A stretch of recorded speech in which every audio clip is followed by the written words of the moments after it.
3টি মহাসাগর পাড়ি দিয়েছে। অস্ট্রেলিয়ার সাউদার্ন ক্রস ইউনিভার্সিটির ডক্টরেট শিক্ষার্থী এবং গবেষণার সহলেখক টেড চিজম্যান লাইফ সায়েন্সকে জানিয়েছেন, তিমিটি সম্ভবত কলম্বিয়া থেকে পূর্ব দিকে সাঁতার কেটে দক্ষিণ মহাসাগরে বিদ্যমান স্রোতের উপর চড়ে এগিয়ে চলে।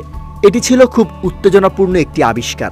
এই বিস্ময়কর দূরত্ব অতিক্রম করা তিমিটি পথিমধ্যে বেশ কয়েকটি তিমির উপর ঝাঁপিয়েও পড়েছিল। নতুন গবেষণায় পর্যবেক্ষণ করে দেখা যায়, সবশেষ রেকর্ডে একটি স্ত্রী হ্যামব্যাক তিমি 1999 থেকে 2000 সালের মধ্যে ব্রাজিল থেকে মাদাগাস্কার পর্যন্ত 9800 কিলোমিটার সাঁতার কেটেছিল। নতুন গবেষণায় পুরুষ হ্যাম্পব্যাকটি এক প্রজনন অঞ্চল থেকে অন্য প্রজনন অঞ্চলে ভ্রমণ করার সময় 13,046 কিলোমিটার পথ অতিক্রম করে নতুন রেকর্ড স্থাপন করেছে।